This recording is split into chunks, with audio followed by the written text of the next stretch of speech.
Hello everyone. Today I have what I think will be a pretty interesting video. Um, Today I'm putting together an answer to Eric Dubay's video, The Dinosaurs Never Existed. Uh, and let me just say at the outset that Eric's video is very much a reaction against scientism and the consensus view of dinosaurs. Having grown up in a Bible-believing uh, creationist family, I have a very different view from the view of modern scientism. Um, and so let me say that I do also, like Mr. Dubay, I reject the consensus narrative, but I also reject the kind of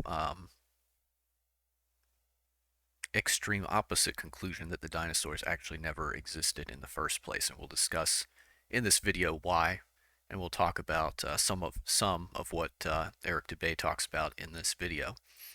Now, if you don't know who Eric Dubay is, let me just say that he is a very intelligent fellow, um, very well known in flat Earth circles. He has a keen and incisive mind, and he's done some really great work on flat Earth. And he's investigated other things as well. Evolution. His conclusion is pretty much that it's bunk, which is true. It's pseudoscience.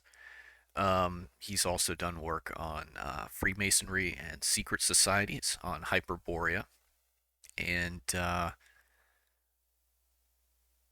I appreciate the work that he's done, and he clearly puts a lot of time and effort into these things and thinks it through.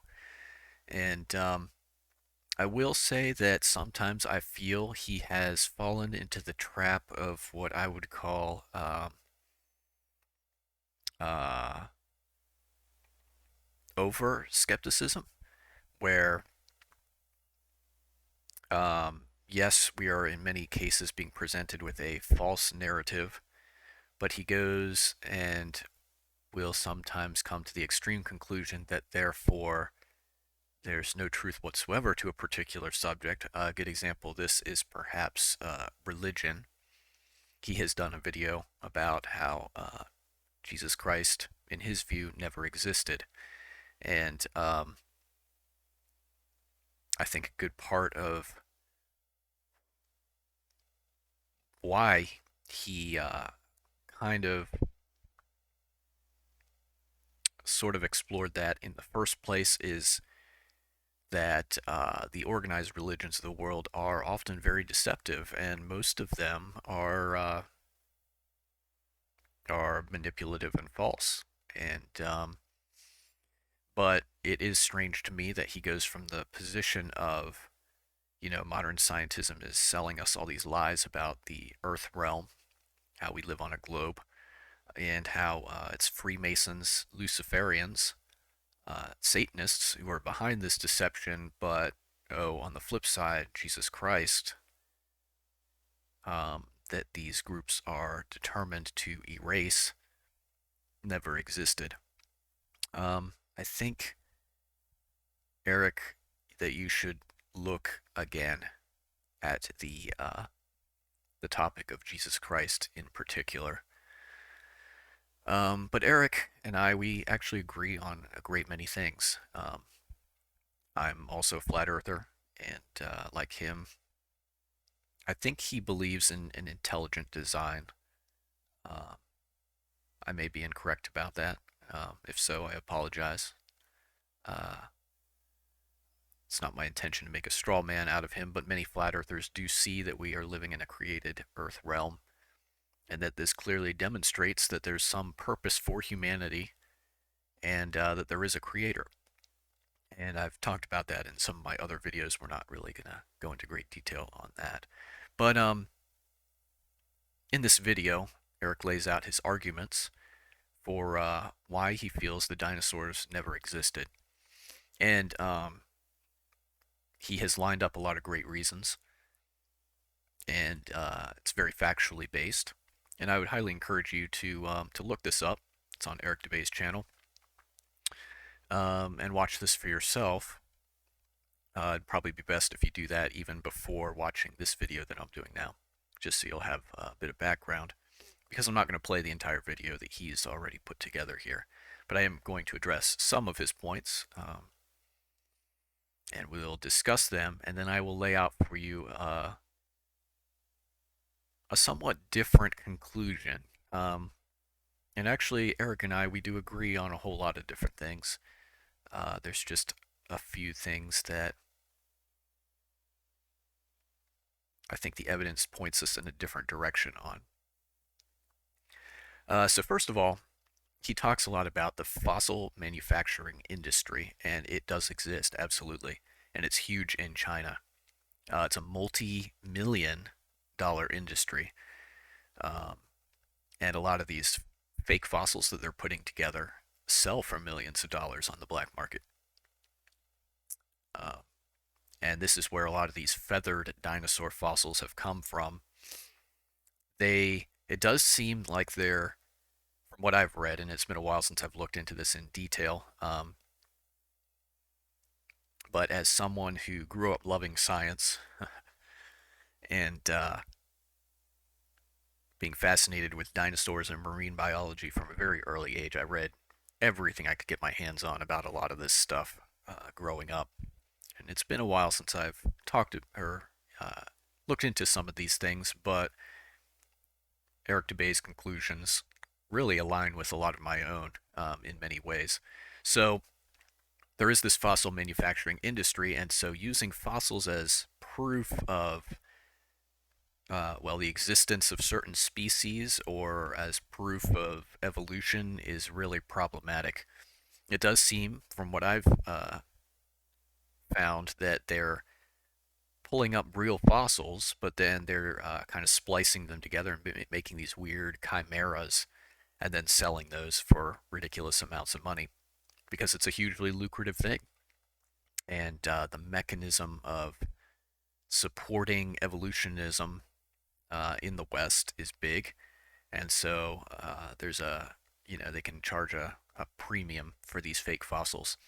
And Eric points out that there were feathered fossils, like I think the one he pointed out was Archaeopteryx, that they have been proven to be fabrications, and he's right about that. There have been a lot of fabricated fossils, and he's also correct that the assembly of dinosaur skeletons is largely speculation because typically you have skeletons being constructed out of, maybe only 3 or 4% of the bones are there, or and so he points out that there aren't really any completed dinosaur skeletons out there. There are some that are pretty close to completion, but he's right that we don't have the living animals in many cases to be able to know exactly where all those bones went together, and that presents a problem. And then a lot of bones are missing, and that presents a problem as well. I had the privilege of seeing Pex Rex at the Maryland Science Center when that exhibit was being hosted here in Maryland some years ago. Pex Rex is fascinating because it just shows you right off the bat that the consensus view of Tyrannosaurus is incorrect. Pex Rex is unique. Well, and I'm not going to argue that Pex Rex is a perfect representation either. It could be an incorrect assembly of Tyrannosaurus as well. But this picture is interesting. So Pex Rex is unique in that it has 3 digits on its 4 limbs, and it has this underbelly assembly. I don't know what you want to call it exactly. A sternum. I think they call it a wishbone. Fossil furcula.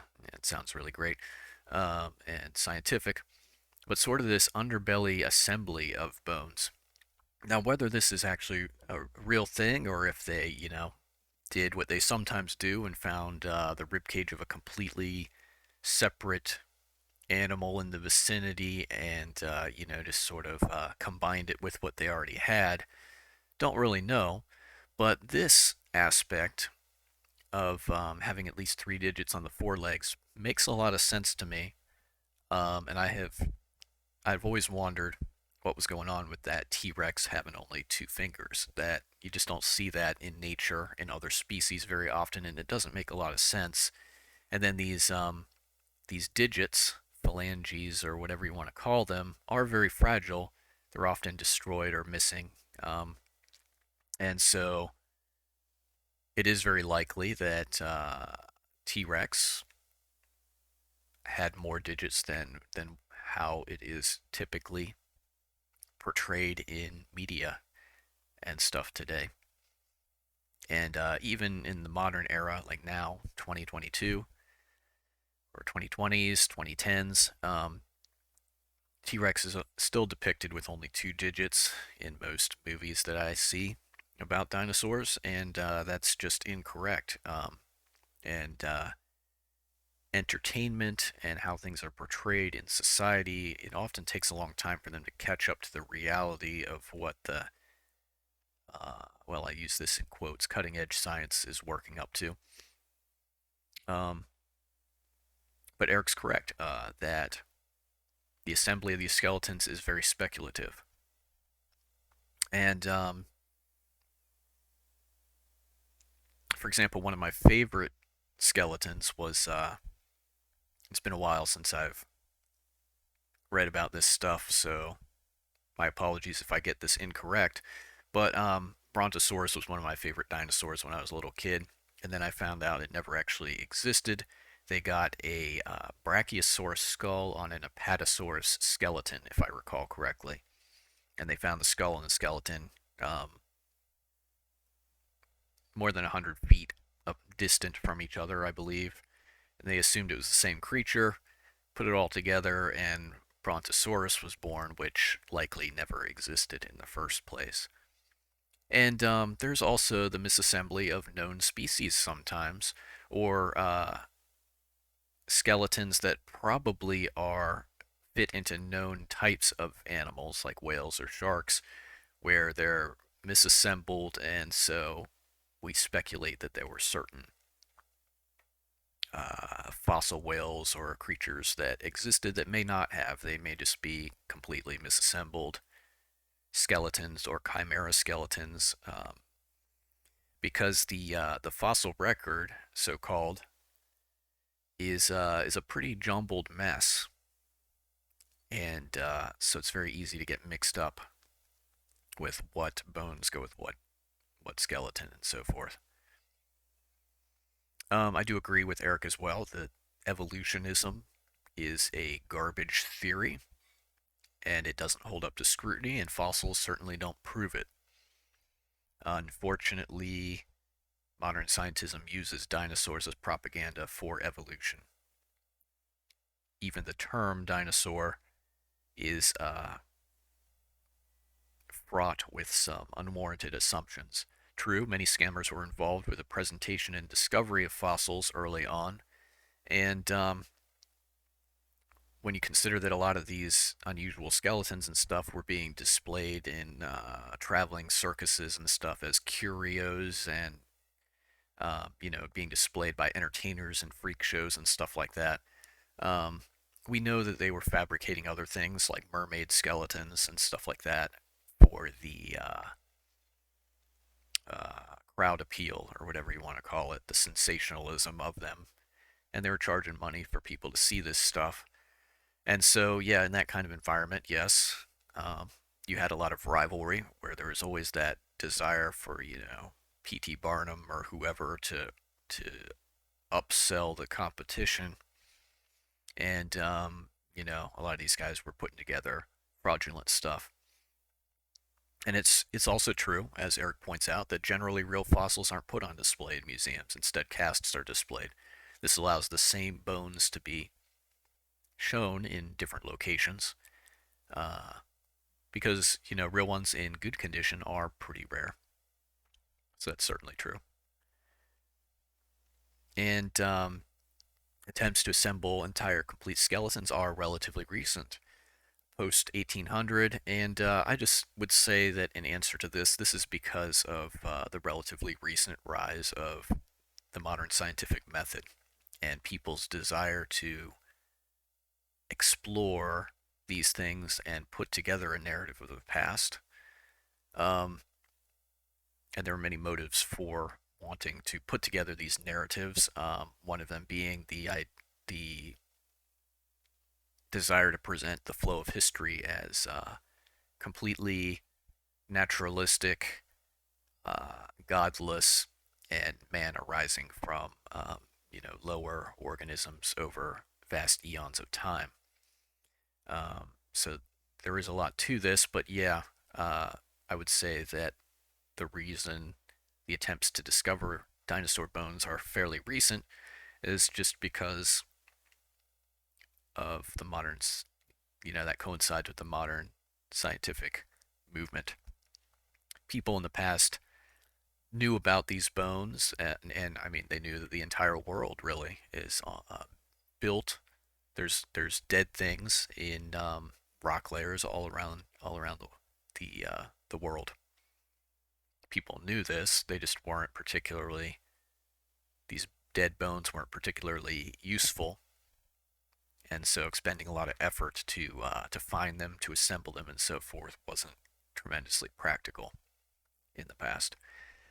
Are there entire species of dinosaur that did not actually exist due to these mix-ups we've talked about? Yes, probably. It's been demonstrated with things like Brontosaurus. And then there are things like the theropods, or the T-Rex-like dinosaurs. So you've got Allosaurus, you've got Ceratosaurus, you've got Carnotaurus, you've got Gigantosaurus, you've got T-Rex, and so forth. I mean, this type or kind of dinosaur. Um, for example, Carnotaurus has these protrusions on the skull that look like horns, and the name Carnotaurus means flesh bull. This is the dinosaur that's portrayed, I believe, in the movie Dinosaur. Don't quote me on that. It's been a long time since I've seen that movie. But these theropods have a very unusual, like, crest of bone over the eyes.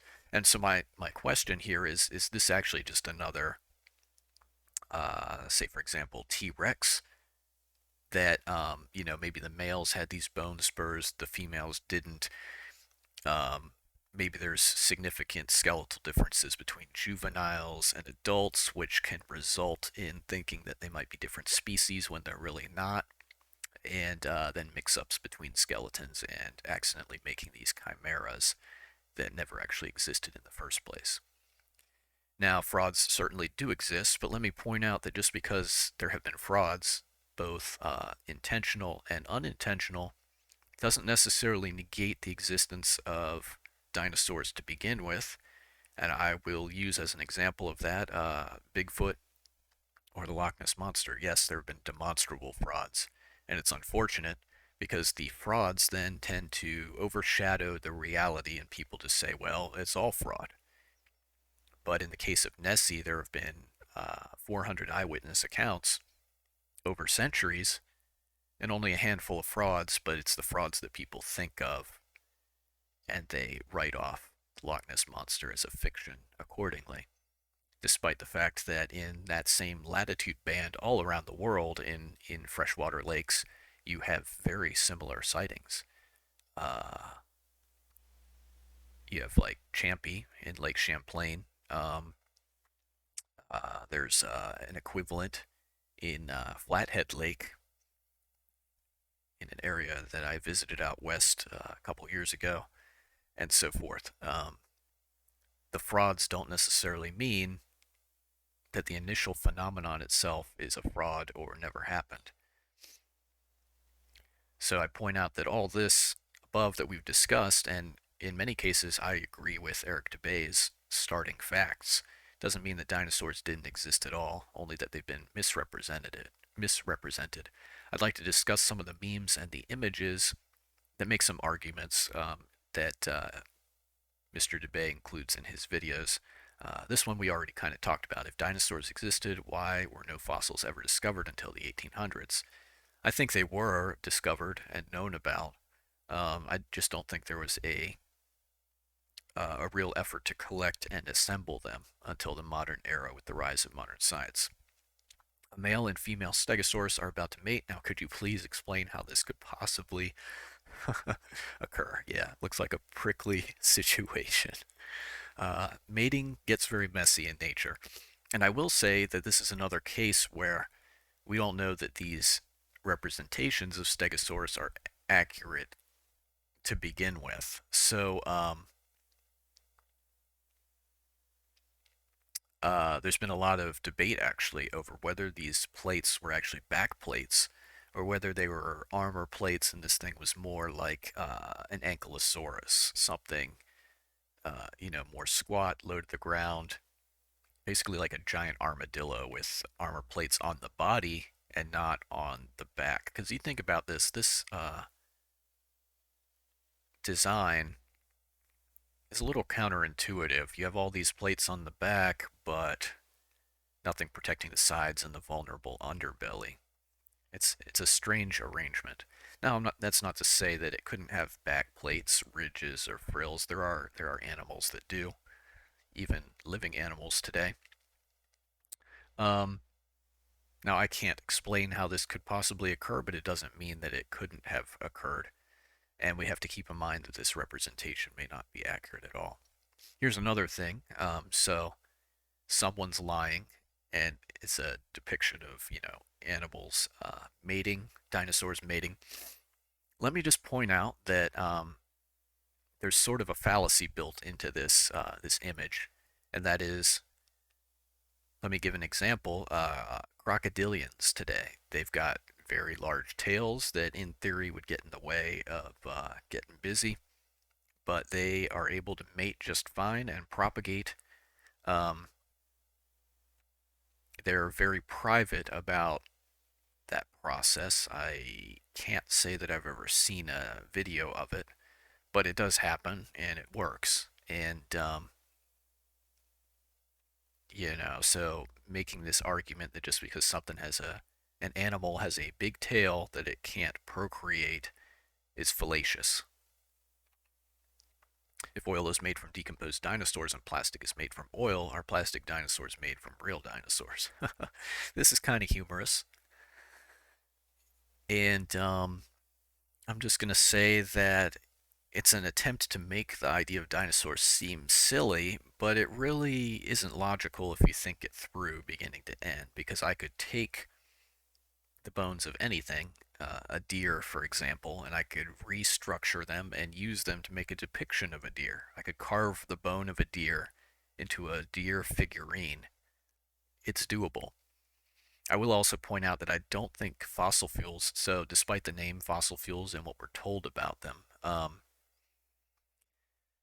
from digging in on the subject, they're probably mostly fish oils, actually.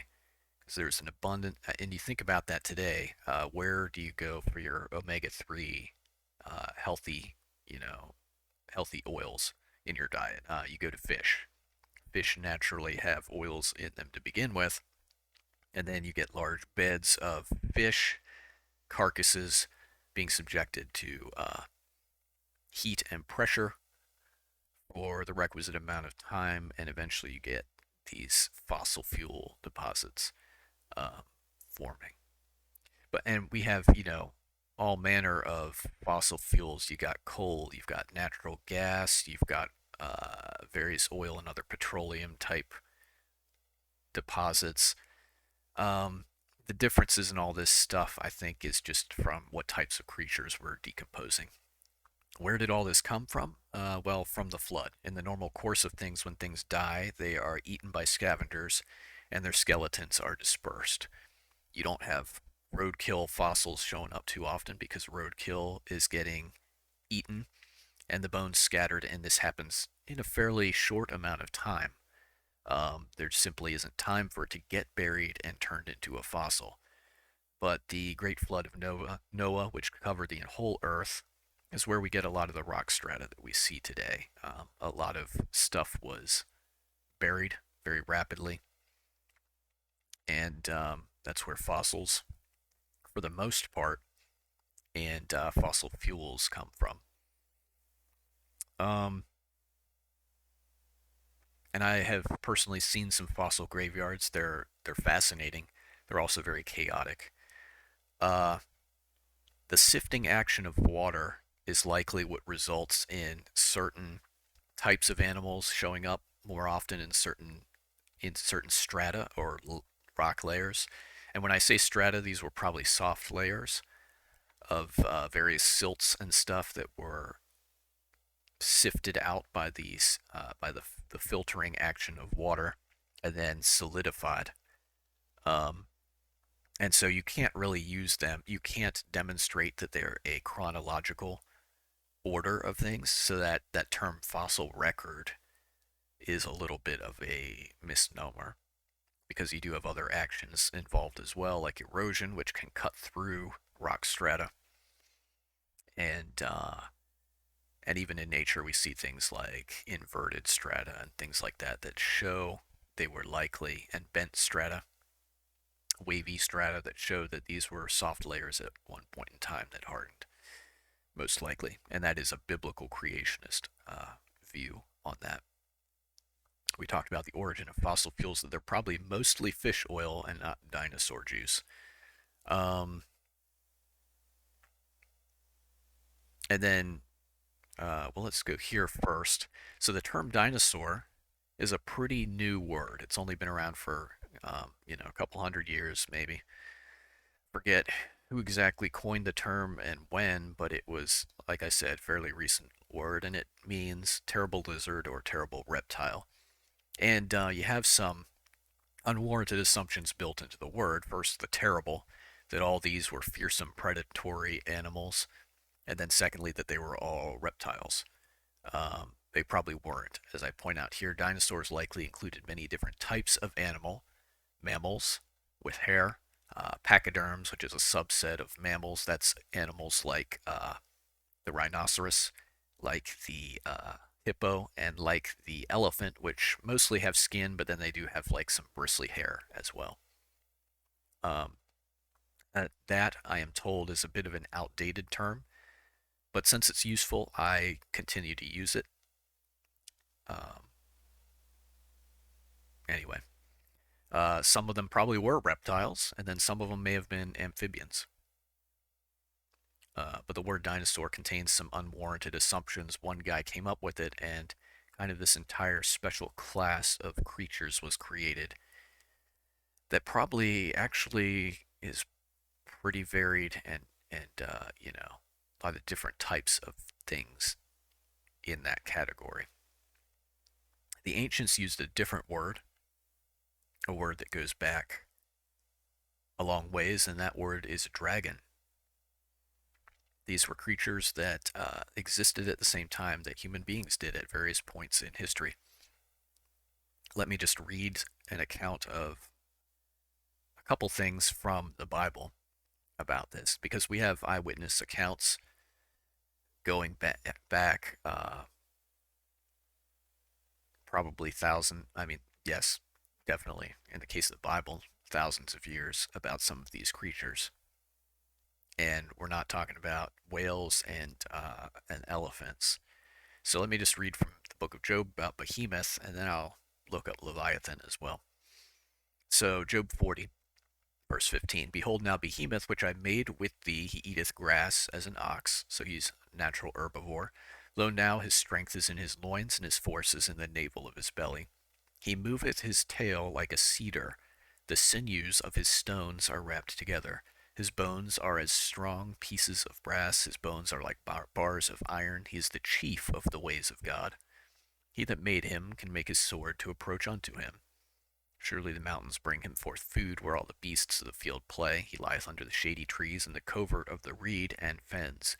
The shady trees cover him with their shadow. The willows of the brook compass him about. Behold, he drinketh up a river and hasteth not. He trusteth that he can draw up Jordan into his mouth. He taketh it with his eyes. His nose pierceth through snares. This is fascinating for a number of reasons. Firstly,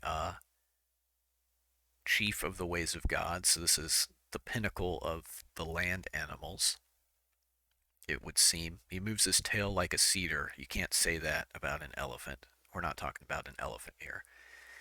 Many people believe, many biblical creationists believe that we're talking about a sauropod, a long-necked dinosaur, uh, something like a Patasaurus, Brachiosaurus, Camarasaurus.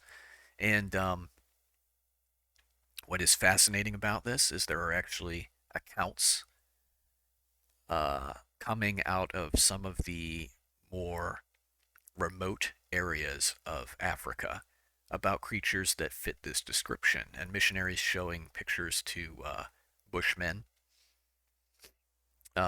They will point out that what they have seen matches some of pictures of depictions of dinosaurs, and there are several accounts about this particular type in parts of the Congo. There's a lake that is a couple miles across and it's almost perfectly circular. And the local natives, I've looked into this in detail, found that lake on Google Earth. The local natives say that there is a very fierce, large creature that lives there, and wherever this creature is, it is highly territorial and drives all the hippos out of the area where it is. And it's just like this passage describes. It lives in marshy areas and rivers, highly territorial, very fierce, probably has poisoned flesh. There's one tribe of pygmies that had sort of a territorial dispute with one of these things, and they tried to dam up a river and put barricades across it to keep this thing out of their village area. But at one point broke through some of these barricades, and eventually they killed one of them, cooked it up and ate it, and then many of them died from food poisoning because it apparently had some toxin in its flesh. So there's just a lot of accounts from missionaries talking to native tribes about creatures like this. And if you take a young Earth creationist view, this isn't surprising. All these creatures coexisted with human beings at some point in time. Um, so that's Behemoth from the Bible. The Bible also talks about Leviathan in numerous places. And it's not a whale, and it's not a whirlpool. Um, it's described as a serpent-like creature. Job also has another interesting account of Leviathan. Can you draw Leviathan out with a hook, or his tongue with a cord which thou lettest down? Can you put a hook into his nose, or bore his jaw through with a thorn? Will he make many supplications unto thee? Will he speak soft words unto thee? Will he make a covenant with thee? Will you take him for a servant forever? Will you play with him as with a bird? Will you bind him for your maidens? Shall the companions make a banquet of him? Shall they part him among the merchants?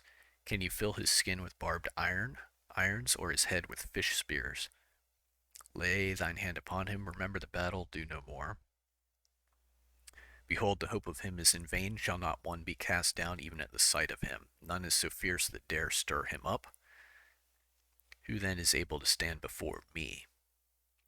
This creature is the pinnacle of the sea creatures which God created, it would seem. Who can open the doors of his face? His teeth are terrible round about. His scales are his pride, shut up together as with a close seal. One is so near to another that no air can come between them. They are joined one to another, they stick together that they cannot be sundered. By his neesings, the idea is like a sneeze, a light doth shine, and his eyes are like the eyelids of the morning. Out of his mouth go burning lamps, and sparks of fire leap out.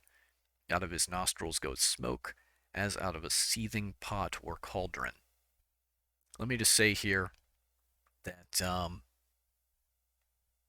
there are some very interesting eyewitness accounts of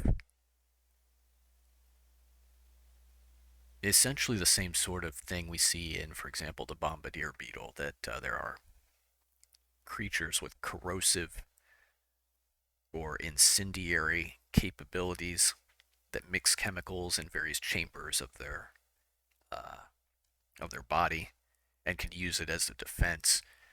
This idea of fire-breathing dragons is fascinating when you compare it with this biblical account of Leviathan.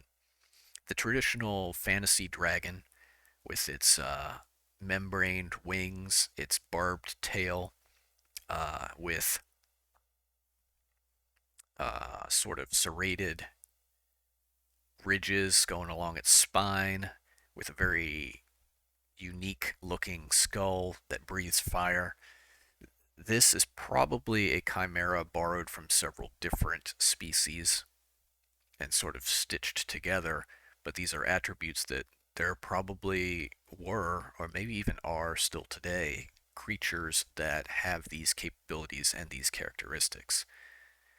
And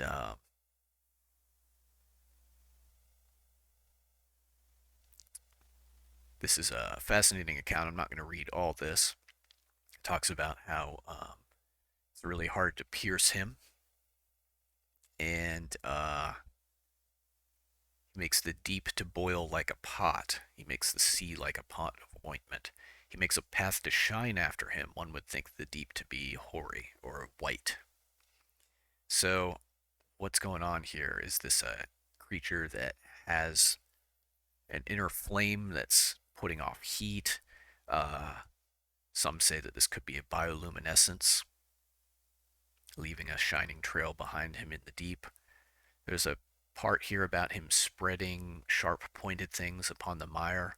Does he have rows of teeth like a shark that periodically are shed and replaced?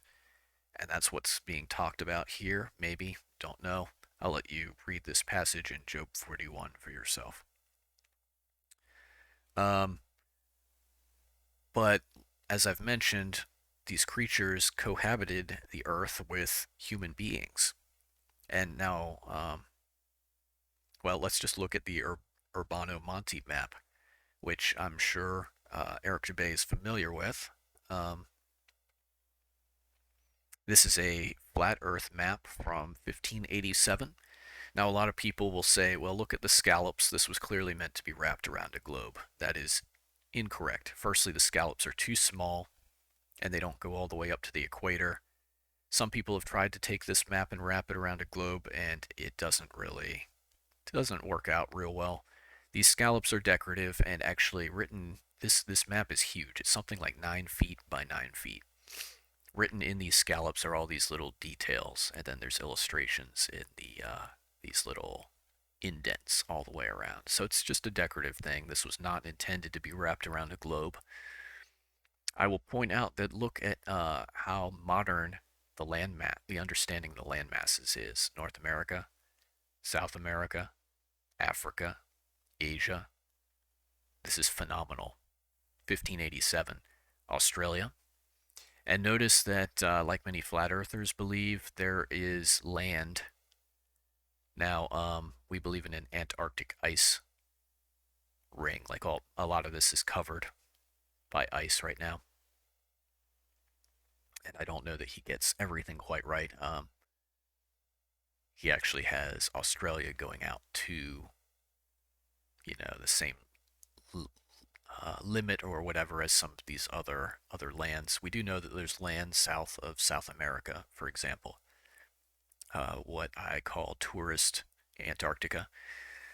But anyone who says that this is just a flat representation of a globe should look at these insets, which make it very clear that that is not the case. And I already talked about this in another video about flat Earth maps. But the Urbano Monte map is really interesting because there's illustrations of wildlife all throughout. And a lot of the wildlife is recognizable even today. You've got camels, you've got hares and rabbits, you have lizards, you have a variety of birds. Um, but then you also have some very surprising creatures drawn in, and we're going to look at those. Um, what is that? That's actually fascinating. It looks very similar to a type that I, in my researchers would call a underwater panther, going on the North American descriptions. That's interesting. Come on. Oh yeah, the unicorn. I actually pulled this up. So this is your typical, I don't know, Middle Ages depiction of a unicorn. Unicorns did exist, but it's not what you think. For example, the Bible actually talks about the unicorn in Job. Let me pull that up real quick.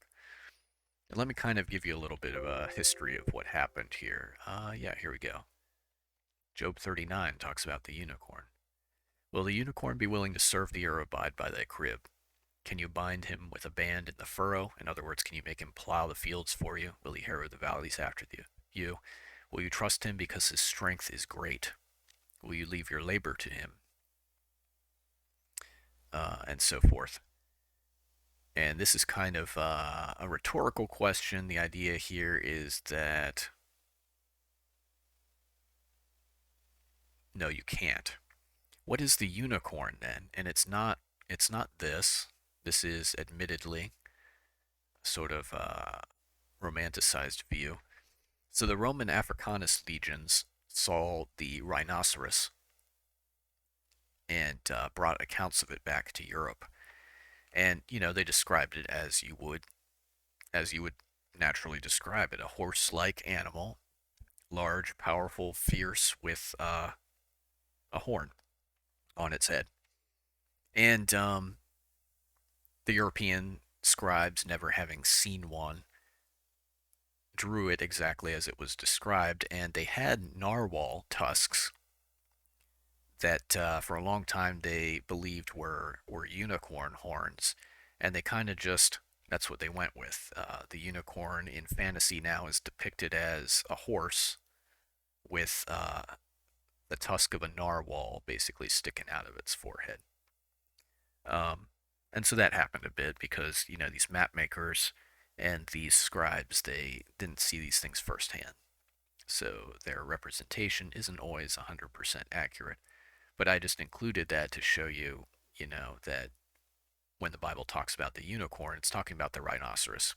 And it's basically uh, suggesting that it's not an animal that can be easily domesticated. Anyway, moving on. Look at some of these creatures that Urbano Monti has depicted. I'm not saying that all these necessarily exist. Some of them might be chimeras put together from various accounts and just rendered according to his imagination. Some, might be uh, have a variety of features as described, and some might be modern animals. Like that could be a lion, sure. That could be a crocodile, going off of what's on its back, sure. But you have some that are just exceedingly bizarre and that fit more descriptions of sea serpents or dragons. And there are lots of accounts of dragons. But then look at this other wildlife depicted, creatures that are very real. Some kind of hare or rabbit here.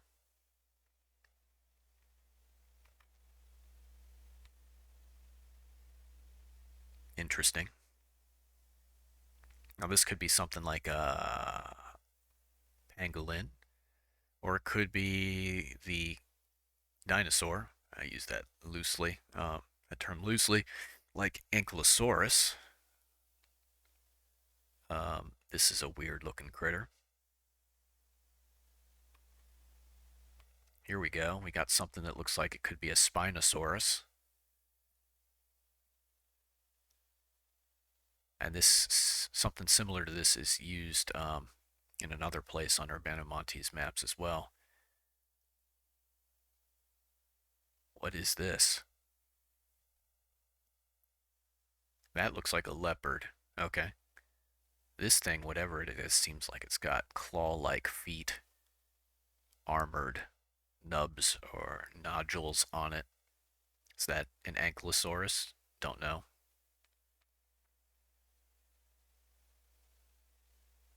That one's kind of ambiguous. It could be some kind of primate. Could be some kind of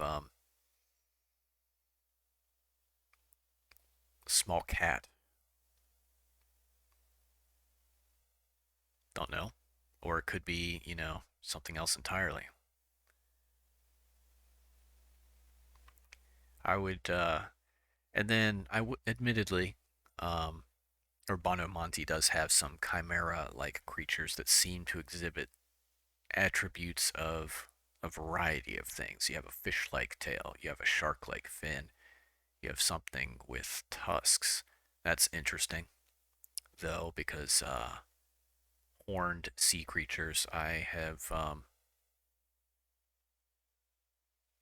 that type does seem to be a real thing. I've heard some pretty interesting first-hand accounts about horned sea creatures, and then some strange carcasses have washed up on the beach that in various places around the world. Look at some of these things, though.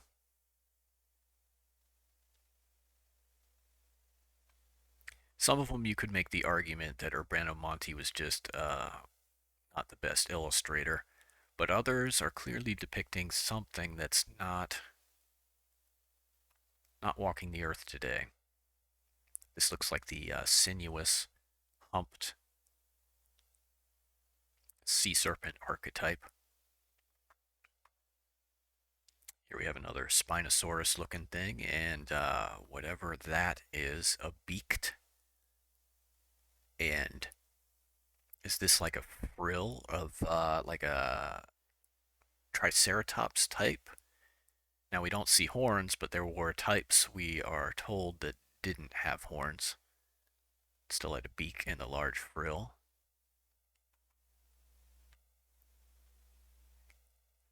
Here we've got something else.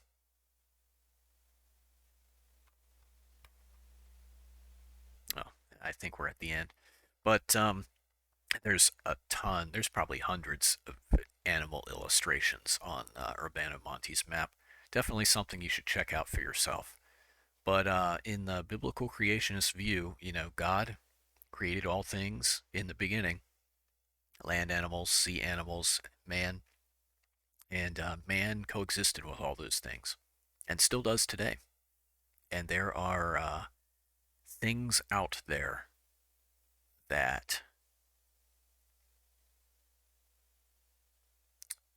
waiting to be rediscovered. Let me just put it that way.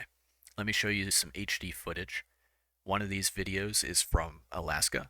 One of these videos is from Iceland, I believe. So these are two separate regions of the North, and I think that's interesting because they seem to show the same type of creature. I just call it an ice worm. What it actually is, don't know. More information needed, but I just want to show you this to show you that there are things in our world.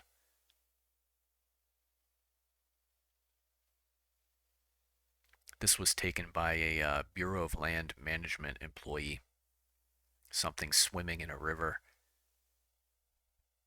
What is amazing about this?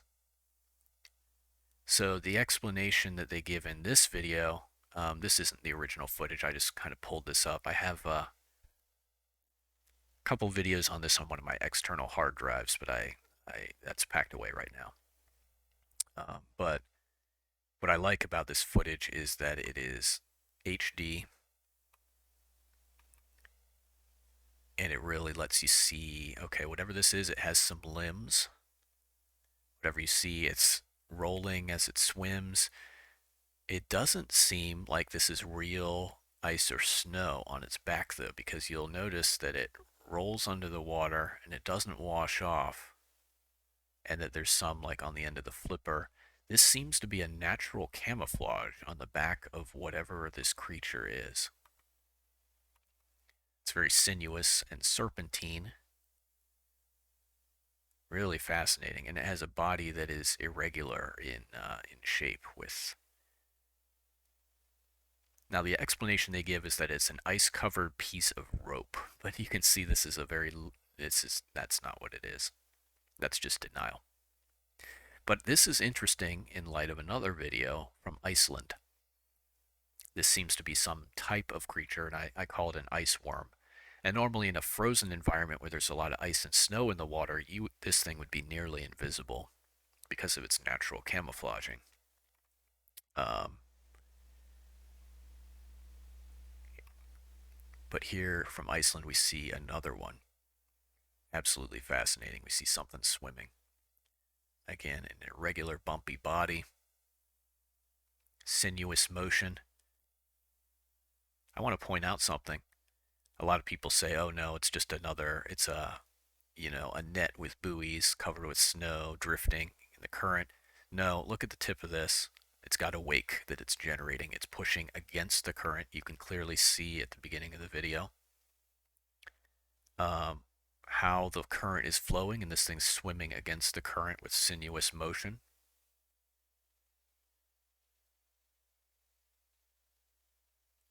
I just say that there are things out there still waiting to be discovered in places that are off the beaten track, especially in the oceans. This is why growing up I wanted to be a marine biologist. There's just still so much to discover out there. Um, Unfortunately, life didn't work out quite the way I hoped in many ways, but it is what it is. This is not a bunch of nets and floating buoys, though. This is a living creature. What exactly? Don't know. Certainly seems to be something that is unknown to modern science. But I share those to just kind of spark your imagination on this. So dinosaurs, yeah, there's probably some species that we're familiar with today that never actually existed in the first place due to human error or fraud. But there certainly are a lot of unknown creatures out there. These beasts existed historically alongside humanity, and they're the cause of all the dragon myths and legends and depictions that we have. There's cave art of dinosaur-like creatures.